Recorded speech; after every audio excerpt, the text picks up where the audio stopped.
शुरू करते हैं अपनी अगली क्लास। हमारा टॉपिक जो चल रहा था वो था एपी। अगला क्वेश्चन जो है हमें आपको फाइंड करना है वो है A31। इसका मतलब हमें 31st टर्म फाइंड करनी है एक एपी सीरीज की, जिसमें हमें दे रखा है A11 इज इक्वल टू 38, यानी 11th टर्म की वैल्यू जो है 38 है। A16 यानी 16th टर्म की वैल्यू 73 है। इस वाले क्वेश्चन में आपको A31 फाइंड करना है, आपको A भी फाइंड करना है, इसके लिए आपको D भी फाइंड करना है, और इसके अलावा आपको सीरीज जो AP में है वो भी फाइंड करनी है। तो ये सारी चीज़ें हैं। क्वेश्चन में ज़रूरी नहीं है इतना कुछ पूछा जाए, हो सकता है आपसे एक या दो ही चीज़ पूछी जाए, बट आपको हर एक चीज़ के लिए प्रिपेयर रहना है और जो पूछा जाए सिर्फ उसी का आंसर वहीं तक देना है। तो शुरू करते हैं इस क्वेश्चन को। तो हम बात करते हैं जो गिवन कंडीशन है, कंडीशन वन। कंडीशन वन जो है हमारे पास वो है A11 इज इक्वल टू 38।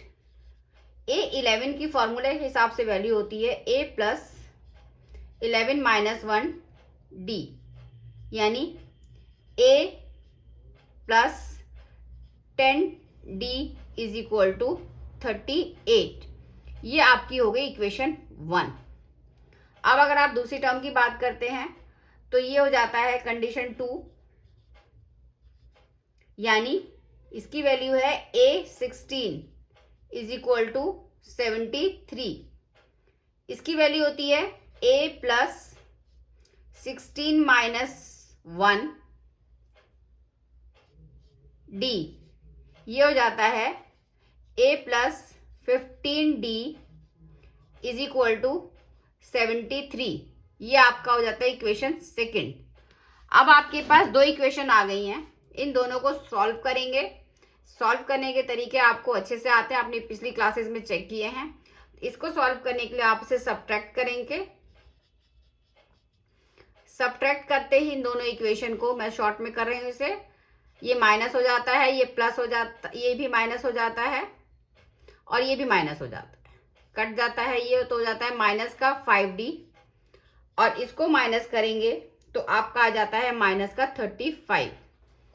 तो इस हिसाब से अगर आप देखते हैं तो आपकी D की वैल्यू जो आ जाती है वो आती है माइनस की 35 अपॉन माइनस की 5, तो ये हो जाता है 7। तो आपकी एक वैल्यू तो निकल के आ गई D, पहला आंसर। अब इस D की वैल्यू को आप किसी एक इक्वेशन में सब्स्टिट्यूट कर देंगे तो आपकी दूसरे वेरिएबल की वैल्यू निकल आएगी।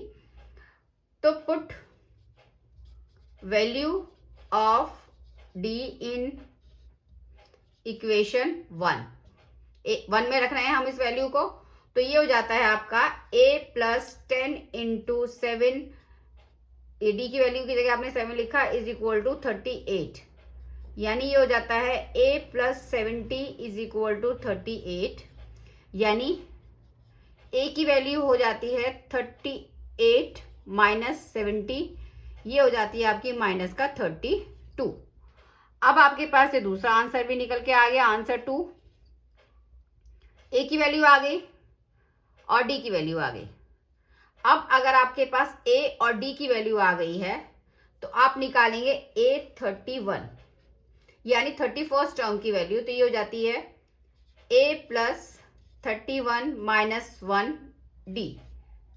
अब A की वैल्यू आप लिखेंगे, A की वैल्यू आपकी है माइनस का 32, उसके बाद प्लस में 31 माइनस 1 30, और D की वैल्यू है आपकी 7, तो ये हो जाता है माइनस का 32 और प्लस का 210।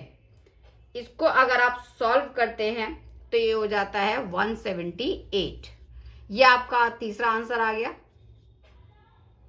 अब बात करते हैं लास्ट आंसर की। आपकी पूरी सीरीज के हिसाब से पहला नंबर होता है एपी की जो सीरीज है आपकी, उसका पहला नंबर होगा A, दूसरा नंबर होगा A प्लस D, तीसरा नंबर होगा A प्लस 2D। इसी तरह से आपके अगले नंबर निकलता जाएगा। तो अगर इस इक्वेशन में बात करें तो A की वैल्यू है हमारी माइनस का 32। अगला नंबर निकालने के लिए इस माइनस का 32 में आप प्लस का D 7 ऐड करेंगे तो ये हो जाता है माइनस का 25। अगला नंबर निकालने के लिए माइनस का 25 में फिर प्लस 7 ऐड करेंगे तो ये हो जाता है आपका माइनस का 18। इस तरह से आपका माइनस का 32, माइनस का 25, माइनस का 18 और इसी तरह से आपको जितने नंबर्स पूछे जाते हैं, कभी कभी फर्स्ट 3 डिजिट पूछी जाती है या उसके बाद जितने भी नंबर पूछे जाते हैं, नॉर्मली अगर आपसे नहीं पूछा जा रहा है तो 3 से लेकर 5 तक के नंबर्स लिखना सफिशिएंट होता है। इस तरह से आपकी पूरी सीरीज जो है निकल के आ जाती है। तो इस तरह से आप एक क्वेश्चन से कई सारे आंसर निकाल सकते हैं। आप डिपेंड करता है कि आपसे पूछा क्या जा रहा है, जितना आपसे पूछा जा रहा है आपसे उतना ही आंसर करेंगे। तो उम्मीद करती हूँ ये आपको सवाल समझ में आया होगा। अगले क्वेश्चन में मिलते हैं एक बोर्ड से रिलेटेड क्वेश्चन के साथ, जो कि इंपॉर्टेंट है बोर्ड के लिहाज से। तो तब मिलते हैं अगली क्लास में। शुरू करते हैं अपनी अगली क्लास। हमारा टॉपिक जो चल रहा था वो एपी, और इसका जो क्वेश्चन मैं लेके आई हूँ आपके लिए इंपॉर्टेंट क्वेश्चन है। इस पे बेस या तो ये क्वेश्चन इस तरह का या इस पे बेस एक ना क्वेश्चन जरूर आता है। क्वेश्चन है हाउ मेनी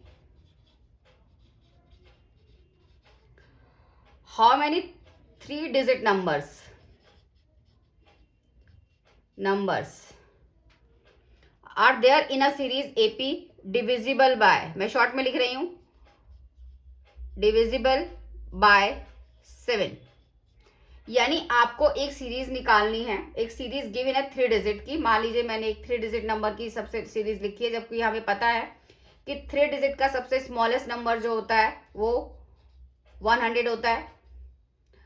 उसके बाद बाकी नंबर्स होते हैं, और 3 डिजिट का सबसे लार्जेस्ट नंबर जो होता है वो होता है 999।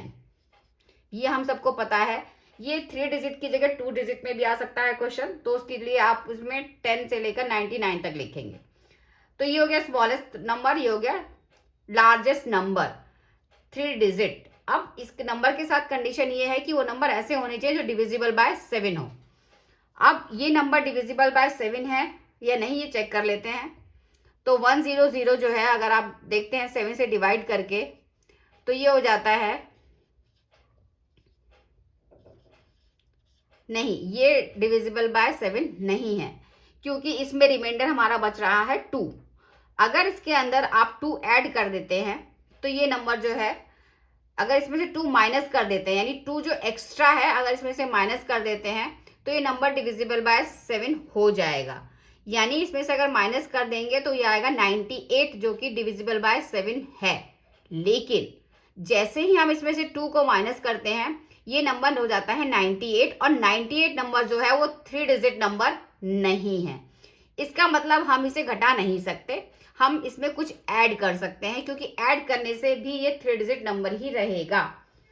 तो ऐड कितना करना है हमें इसको 7 से डिविजिबल बनाना है, 2 है। यानी अगर इसमें हम 5 ऐड कर देते हैं तो ये हो जाता है 7, और 7 होते ही ये 7 1 जा 7 डिविजिबल हो जाएगा। यानी 100 में अगर हम 5 ऐड कर देते हैं तो जो नंबर बनेगा वो डिविजिबल बाय 7 होगा। यानी 100 प्लस 5, 105 जो नंबर है वो डिविजिबल बाय 7 है। इसी तरह से अगर आपके पास डिविजिबल बाय 7 की जगह कोई और नंबर है, 3 है, 4 है, 5 है, तो आप डिवाइड करके देखेंगे, जो आपका रिमाइंडर आ रहा है उसको डिविजिबल बाय जो भी नंबर आपसे पूछा जा रहा है करने के लिए जो ऐड करना है उसे ऐड करेंगे, सब्ट्रैक्ट नहीं करेंगे, क्योंकि सब्ट्रैक्ट करते ही उसकी डिजिट कम हो जाती है। तो इसका मतलब ये है, यहाँ जो आएगा ये नंबर जो हो जाएगा smallest 3 digit number divisible by 7, ये हो जाता है आपका 105। ये इंपॉर्टेंट है, अगर आपको समझ में आ गया तो आप आराम से कर लेंगे। अब बात करते हैं लार्जेस्ट नंबर निकालने के लिए फिर हम इसी तरह से करेंगे, 999 को डिवाइड करेंगे 7 से, तो ये आपका आ जाता है, जहां तक ये डिवाइड हो रहा है वहां तक आप इसे डिवाइड करिए। अब इसके बाद आपका जो बचा ये बचा 5 जो है हमारे पास बच रहा है, और ये 5 जो है अब 7 से डिवाइड हमसे नहीं हो रहा है। अब 2 तरीके हैं, या तो आप इसे 7 कर दें, 7 करने के लिए इसमें आपको 2 ऐड करना पड़ेगा, या इसमें से 5 जो एक्स्ट्रा आ रहा है इसको माइनस कर दें। तो देखते हैं, अगर आप इसमें 2 ऐड करते हैं तो 2 ऐड करते ही ये आपका नंबर जो होता है 3 डिजिट से बढ़ के 4 डिजिट में कन्वर्ट हो जाता है, यानी इस केस में हम इसमें कुछ भी ऐड नहीं कर सकते। तो दूसरा ऑप्शन हमारे पास बचा कि हम उसको माइनस कर दें, यानी 999 में से 5 को हम माइनस कर देंगे, तो ये बच जाएगा आपका 994। तो इस तरह से आप जो है बाकी नंबर जो है डिविजिबल बाय 7, आप इसमें 7 ऐड करते चले जाइए, तो ये हो जाता है 112। इस तरह से आप बाकी नंबर्स भी निकाल सकते हैं। तो आप देख सकते हैं कि हम किस तरह से पहला स्मॉलेस्ट नंबर और लार्जेस्ट नंबर निकालते हैं। अगर आप स्मॉलेस्ट नंबर और लार्जेस्ट नंबर निकाल लेते हैं इस तरीके से, तो फिर इस क्वेश्चन में कोई प्रॉब्लम नहीं है। अब आपके पास स्मॉलेस्ट नंबर है, यानी ए की वैल्यू है आपके पास 105, डी आपको पहले से गिवन है 77 है, डिविजिबल बाय 7 है। अब आपके पास जो लास्ट नंबर है यानी कि एन की वैल्यू हमें नहीं पता, वो 994 है। तो इसके आपके पास ये 3 चीजें हैं और एन फाइंड करना है, तो आप बहुत आसानी से एन वाला फॉर्मूला लिखेंगे, A plus N minus 1 D. N की वैल्यू है 994, ए की वैल्यू है 105, एन हमको नहीं पता और डी है आपके पास 7। आप इसे ओपन करेंगे तो हो जाता है 105 plus 7n minus 7 is equal to 994, यानी ये हो जाता है 7n प्लस का 98 इज इक्वल टू 994, यानी 7n इज इक्वल टू हो जाता है 994 माइनस 98, और ये हो जाता है 896 और n जो होता है आपका हिसाब से आता है 896 डिविजिबल बाय 7, यानी ये नंबर आता है 128। तो ये आपका हो गया आंसर, यानी 105 से लेकर 994 के बीच में 128 नंबर्स हैं जो कि डिविजिबल बाय 7 है। क्वेश्चन बहुत लंबा नहीं है, बट आपको फर्स्ट नंबर और सेकंड नंबर के का ध्यान रखना पड़ेगा कि आपको किस तरह से निकालना है। तो उम्मीद करती हूँ ये सब समझ में आया होगा। ये बोर्ड के हिसाब से इंपॉर्टेंट क्वेश्चन है। फिर भी अगर आपको इसमें डाउट है तो आप मुझसे इसमें कमेंट सेक्शन में पूछ सकते हैं। तो मैं मिलती हूँ अगली क्लास में एक और सम के साथ। तब तक के लिए नेक्स्ट अप।